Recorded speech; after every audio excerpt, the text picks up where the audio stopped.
What is up, everybody? Welcome back to the channel. We're back with our top 25 series, and we're finished. This is number one. We got Ohio State Buckeyes out there. We're going to be giving you a 2024 preview, going over what they brought in, the best team money can buy. Sorry, I had to throw that in there for my Buckeye fans out there. We're going to talk about all the transfers you guys brought in, your recruiting class, which you guys absolutely crushed this year, and then we diving in kind of what the offense and defense is going to look like. What do we expect from this? And what is, look at their schedule, can they kind of make that playoff? But before we do that, we do have to reminisce a little bit about last year's team, just talking about what they finished 11-2 last year, 9th and 10th in the final AP poll, kind of around there. Overall, okay last year in terms of, most teams would be very happy with last year's performance. Not Ohio State. Kyle McCord had an up and down year, 3,000 yards, 24 touchdowns, 6 interceptions, but did end up transferring to Syracuse. TreVeyon Henderson, again, was good when he's out there. Health was a concern. You have Tram there. Like, they didn't necessarily have that backup running back on that side. Offensively, from a receiving perspective, Emeka Egbuka was hurt for most of the year. I mean, he did play 10 games, but he was definitely banged up. They had Marvin Harrison Jr., so you can't really complain about that. He was very, very solid for them.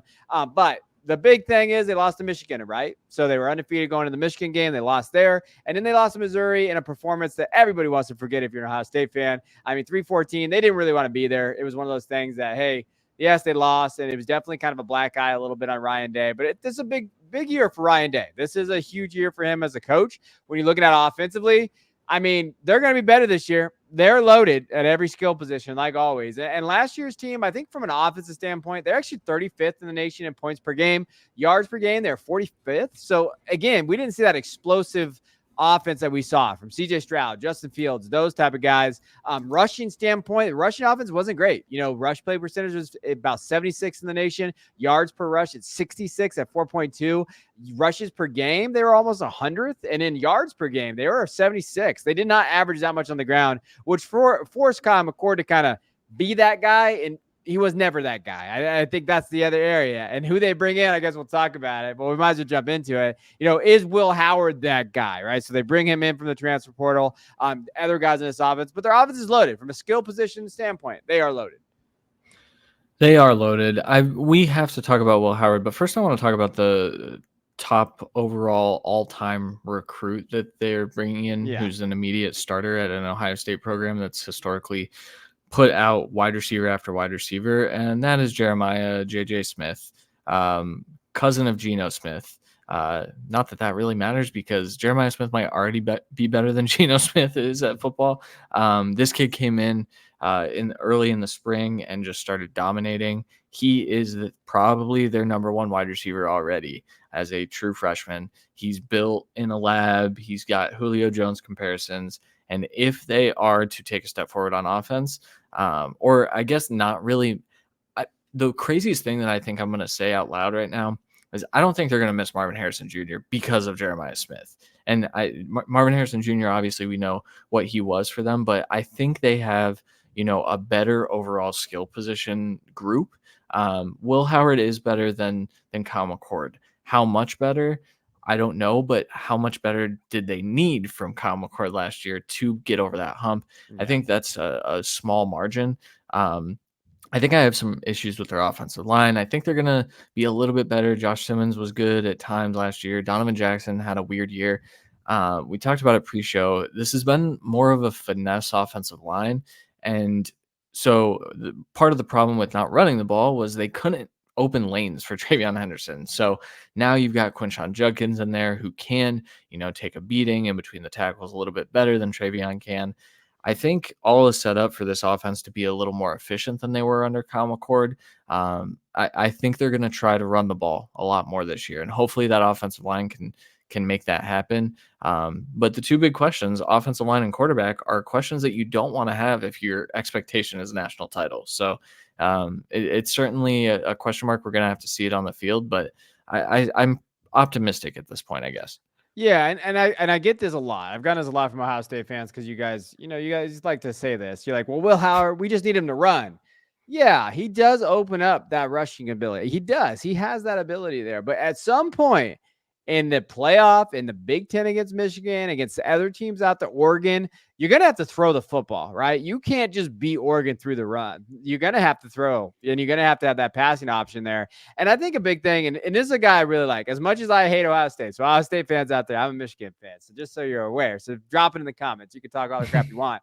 The biggest thing is I love Emeka Egbuka. I've always really liked Emeka Egbuka. I think he's one of their solid pieces out there. I think he's getting hated on for a down year. He was injured. I think 2 years ago, you could argue that he's better than Marvin Harrison Jr. Like from a metric standpoint, from 2 seasons ago, you're like, man, this kid is that good. They were talking about Emeka being wide receiver 1 last year and top 10 pick. Like that's the kind of value he is. If he comes back like that, this wide receiver room, yeah, they won't miss Marvin because I think they're going to be more balanced. I think with Carnell, Jeremiah Smith, and them there. And G. Scott Jr. is not a bad option either in the passing game. Like he's a pretty good. They don't ever use tight ends.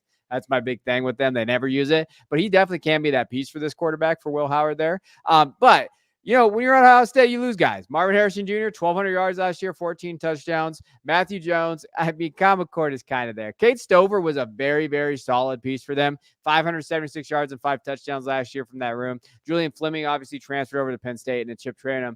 They lost some guys. I think it starts with Marvin Harrison Jr., but there's so much talent at the wide receiver position at Ohio State. I mean, it hurts, but, man, they replenish pretty well. They do. I mean, we didn't even talk about like Brandon Innes and Mylan Graham and all these other guys that like would start everywhere else, literally everywhere. I love Brandon Innes, man. Like, me too. He's talented. He's my wide receiver 1. Yeah, he's a good player.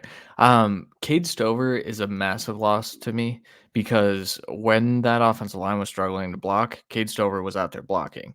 And G. Scott, he doesn't like to do that. And when he does, he normally gets like penalties because he starts fighting people. So, that happened more than once. That's the only reason I'm referencing it. Stop yelling at me, Ohio State fans. But I think they're going to need to find a tight end that can be on the field and blocking. Maybe that's Jelani Thurman. Maybe G. Scott takes a step forward. But I do think that that's a bigger loss than a lot of people are letting on. Obviously, the pass catching stuff isn't huge, but tight ends do more than that. Cade Stover was a great move piece for them last year. So we'll see how they replace that. But outside of that, I mean, we already just talked about how great their offense is going to be. So I don't think we're too worried at this point. No, not at all. And they did a great job bringing in the recruits, right? So when we're talking about the recruiting class overall, they were number 3. Now, this is from 247 Sports. We're going to talk about Julian Sayin, okay? He's on our key transfers because technically he's ranked as a transfer right now as a 5-star kid. But bringing in Mylan Graham. Mylan Graham is a very good player. Well, he is, number 12 rated wide receiver. Any other place, they'd be talking about this guy like he's Cam Coleman from Auburn or these other guys. Like, he is very solid. James Peoples is a very solid running back as well. Ian Moore, Max Blanc, they did a great job of kind of addressing needs. I'm interested to see what happens with Aaron Noland. I know that he was their big get, and then Julian Sayin's there now. I think Aaron Noland might be the odd guy out that he will transfer. But again, he's a good get there.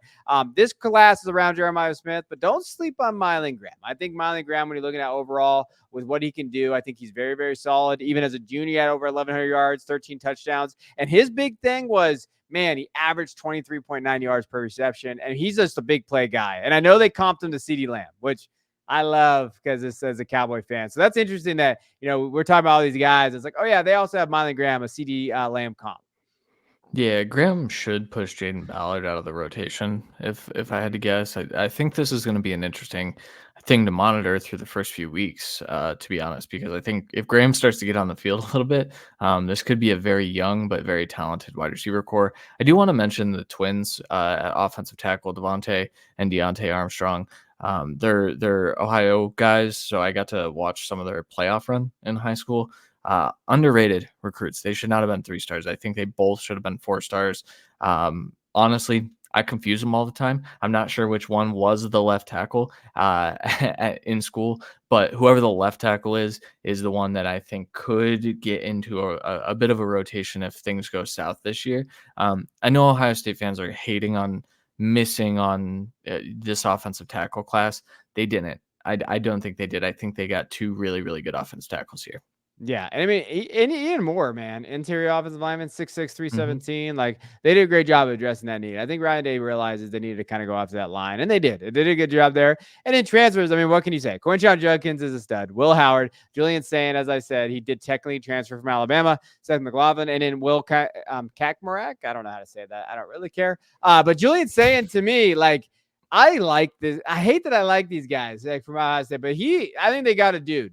He got his black stripe off early. He's very, very good quarterback. And I think, unfortunately, they got a guy here that's going to challenge Will Howard.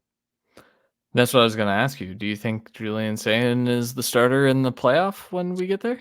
I see it's hard because I think that Will Howard's good enough to get him there. Like, I think Will Howard, and I think that Ryan Day knows he's coaching for his job this year. I don't care what Ohio State fans say. Like, I think that if you lose Michigan again, there's so much pressure there. Can he trust a true freshman, right? Can he trust putting him in there with the talented backs that you have back there? But if you get in the playoff, it could be like that. Remember the Tua situation where he came in and he won and a Jalen Hurts type of area? Like, there's a chance that happens. I think that is what you're looking at with Julian saying, like, hey, this kid's killing in practice all the time. Oh my gosh, we're down 14.5 to this team in the playoff. Hey, we need Sand to come in and kind of throw that. I could see that definitely happening. I mean, shoot, I wouldn't be surprised if Devin Brown is in that mix as well because I like Devin Brown. I know the showing against Missouri in the short time that he was actually healthy in that game wasn't great. But yeah, I mean, this transfer class, when you get two guys that we're talking about potentially being starting quarterbacks at some point this year, and Sayan's a really good piece. I think you're right. Aaron Nolan's going to be the guy out because super interesting that Sayan was already at Alabama and was like, yeah, I'm out of here. But Quinshon's the big piece to me, obviously, because just it gives you a different dynamic in that running back room that is much, much more, I guess, efficient, even though Judkins isn't the most efficient back in the world, but he's more efficient than Mine Williams and Chip Trayanum. So I think that's a really good get and a nice little power to Travion's finesse, I guess.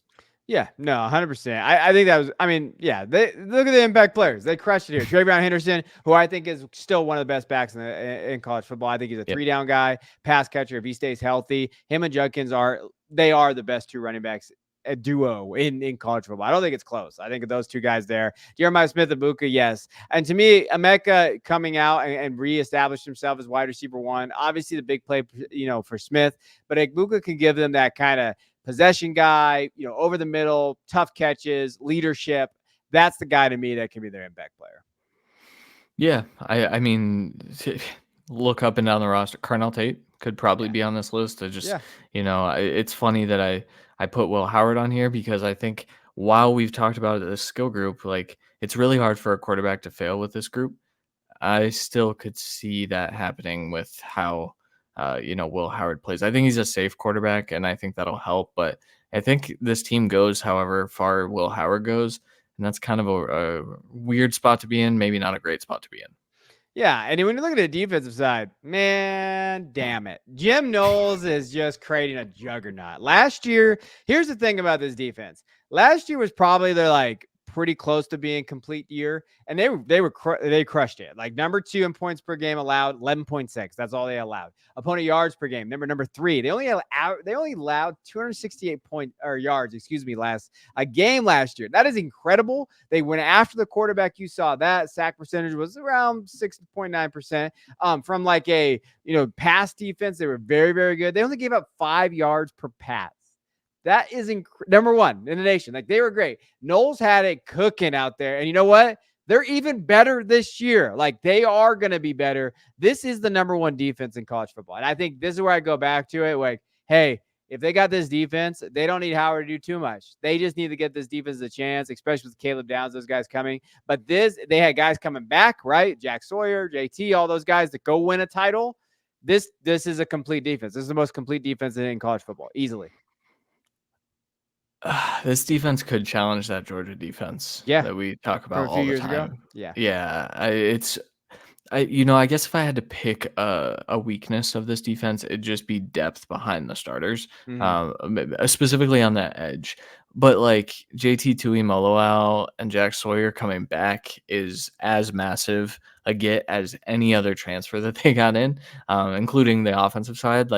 And then being able to bring in Caleb Downs to add him to this already elite defense, you just look up and down that there is no true weakness in this starting lineup. And then even, some of the depth guys like Sonny Styles and CJ Hicks are probably going to rotate at linebacker there. Both of those guys are elite players. Denzel Burke took a massive step forward last year. Igbinosun was really, really good at times last year. Jordan Hancock in the slot with Lorenzo Styles, former wide receiver, coming in and learning a new position and probably getting into a rotation there. This defense is going to be the most fun to watch in college football. But yeah, bar none, I think this is the best defense in college football right now. Yeah, no, 100%. I think they are. I mean, they've done a great job there. And then like losses, yeah, they lost Steel Chambers, 83 tackles last year. 42 assisted, 1.5 loss. No sacks though. For that, Tommy Eichenberg, yes, 82 tackles there. So technically, they lost the two top tackles on the team. However, the stuff they have coming back, I mean, it's just they were able to replenish and replace, and they did a great job of that. And when you're looking at sack getters and all that stuff, I mean, these guys are right here. I mean, Michael Hall was okay last year, 1.5 sacks. He had 24 tackles, but I don't think huge losses. Yes, they lost the two top tackle getters, but even then, this defense isn't going to miss a step. Yeah, Michael Hall was notable for getting into the backfield and just wreaking havoc. Apparently, he does that at home too. But the losing those two top tackle getters, I think you replace them with guys that should have been probably in the rotation already, and playing a lot more already. So I don't think you're going to feel it as much. But it was really cool to watch Steel Chambers kind of develop as a linebacker. Yeah, so he did. yeah, and man, talk about two players that just fly around the field in Chambers and Eichenberg. They're gonna still have that, so it's not huge, but it's still impactful guys that they had last year. Yeah, no, 100%. When you look at the recruiting class, again, they did a very good job here. Edric Houston is the big one. They talked about him, number 7 DL last year, coming in 247 Sports. They went out to Georgia, Buford, and got this kid, and that's a big gift for them in terms of where they went. And they love this kid. I think the scouts love him as well. Big kid when you're looking at that, 269 already. Very, very athletic. They talked about him. He was very good as a junior. He had over 10 sacks that year. Senior kind of dipped a little bit. I think the big red flag for me is when I read through a scouting reports that talked about it, they said if the coaches can get his motor going. It sounds like he's very talented, but if there's anybody that's going to get this guy going, it's Knowles. He'll get him going. Like there's a potential to get in here if you want to be an NFL draft pick. Go. Aaron Scott Jr. is good. Bryce West, Peyton Pierce, Garrett Stover. Those guys, they did a very good job of filling these needs. I really like these corner recruits. Bryce West is, maybe a little bit undersized, but when you talk about these guys in a few years, I think we're going to talk about high NFL draft selections, of course. Aaron Scott Jr., really good length. We talk about this all the time on these, but I love corners that can compress and get into guys. They've got that with him, and then the other guys are nice, like secondary pieces. I think West has the opportunity to be a number one corner down the road. And then, just a ton of 4-star guys that I think are going to be impact players down the road. But really, none of these guys should hit the field all that much this year, unless, they experience some injuries. But really, this is a wait and see year with this recruiting class. Yeah, and really, Caleb Downs, damn it. Yeah, man. Yeah, it kills me that you went there because he's such a fun player. They just released like all the different award watch lists, preseason watch lists. I swear to God, Caleb Downs is on every single defensive award watch list. I mean, that's just how good he is. He is definitely special. I mean, he's the reason I put this defense over the top, I think, to where they could be challenging as one of the best defenses the last 15, 20 years. He's an ultimate chess piece back there for this team. And they did a great job, as much as I hate it. And Keenan Nelson isn't bad either from South Carolina. Like he's 5'11", 195. He was a 4-star kid coming into school. I mean, he's a guy that definitely gives him some depth. Yep, he does, but Caleb Downs might be the best true freshman I've ever watched play football. So, and maybe they challenge that with Jeremiah Smith, but I just remember watching Caleb Downs over and over last year. Every time I would watch the Alabama defense, I was like, yeah, I'd rather watch this kid. And doing that as a true freshman is just kind of unfathomable. Even, we talked about Georgia in the last one. Malachi Starks as a freshman, there were times where you were like, oh, we see it. But there were times where he would have some blunders. That wasn't real for Caleb Downs. And so when you add him to an already elite defense, it's just kind of not fair, honestly. It's really not. You should not transfer for you out. as a Michigan Caleb Downs fans, transfer out, go somewhere else. But yeah, these guys, JT Jack, Denzel, Caleb, these guys are their guys. They're gonna go by them. But again, their starters are some of the best starters I've seen in terms of like going through these lists and talking about them. And when we talked about Georgia, the last one, we talked about these top 5 teams. Georgia's the closest team on defense, like where you're like, hey, yeah, these two will match up very well. But I do think that there is definitely a tier, even between Oregon and them. I think that it's going to be a hell of a matchup. They have a fun matchup going to Oregon, playing them. We'll talk about that in a second. But this defense can be up to the task of stopping Dylan Gabriel on that and getting turnovers and getting after him. Yeah, I just once again I just don't see a huge weakness. I would love to see Tui and Sawyer take steps forward as like actual sack getters. Tui had that like one big breakout game last year where it was like, yeah, okay, we see it, but he was pretty inconsistent at times last year. And so if we start to get consistency out of those two as well, along with, I didn't even put the interior guys on here who absolutely belong. Tyleek Williams is a stud. And so I think, you could pick any one of their starters on defense and say, yep, impact player. So that's a good spot to be in.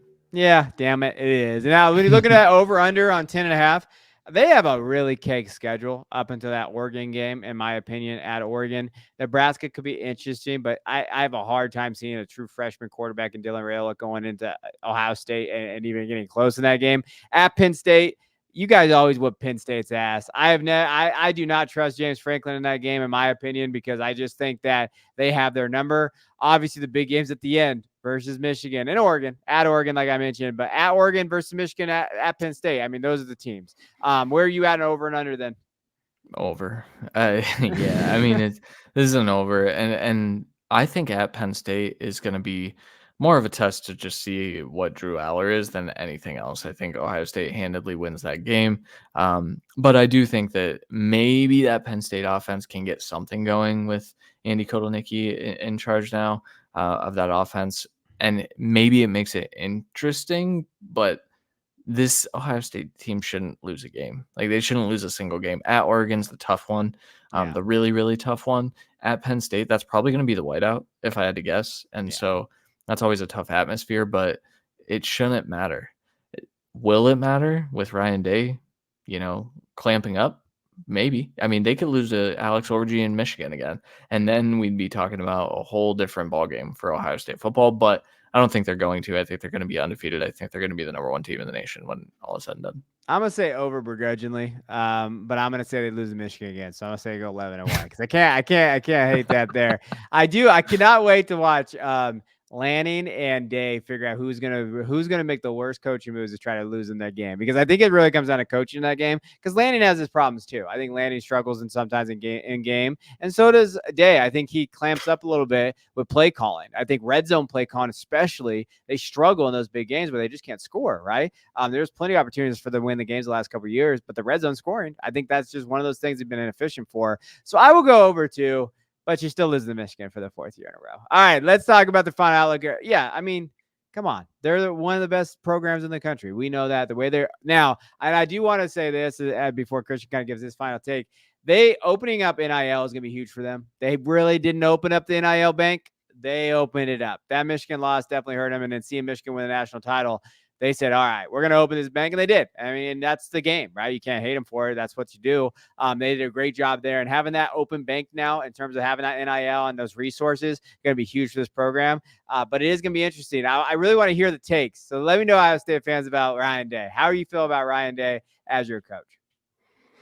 I think, we mentioned it, but that's the key. They have the talent. Do they have the coach? And I think my answer probably would be no at this time. But like, I think he skates by because I think that this is a national title team, and it's really tough to lose with these players. So I think Ohio State should be the favorite to win the national title. I think in that game, though, we play the quarterback game.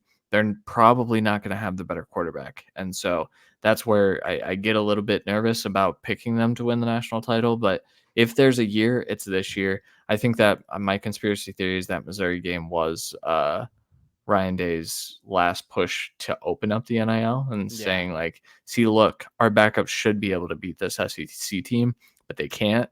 So I need you to let us have some money. And they certainly have it. And they got players. So they should win the national title. Ohio State fans, this should be a good year for you. But the last few should have been too. I've been hearing a lot of things about like, oh, well, if they make the championship game, that's no. This, to me, the ceiling and everything they need to hit is a national championship. This is a national championship squad. The people that have returned on defense is national championship, the NIL. If they don't win a national title, I think it's an abject failure. I think Ohio State is the best team. They should win a national title. That's simple. Like, and that's coming from a Michigan fan. I'm not biased. I think that Ohio State is definitely the best team out there. And I do think that they should win the national title based on the talent they have. And I think I'll have fun watching them play. I mean, I hope they lose. But I think watching them play and just defensively and all that, they're going to be a hell of a team to watch. Like, if you're a football fan, you're going to love watching Ohio State play. And I really think it comes down to Ryan Day. Hey, got to get this team rolling. How are you going to look at that? And what do you think, Ohio State fans? Let us know in the comments. You think should be national title, national title or bust? How would you feel about just making it to the game? But I think you've been there so many close times a day and in the previous that you should win this now. So appreciate you guys. Appreciate you during this top 25 as we've kind of broken down the top 25 teams. If you've liked any of the content, please leave us a like or subscribe. We're pushing the 5,000 subscribers. We appreciate your help.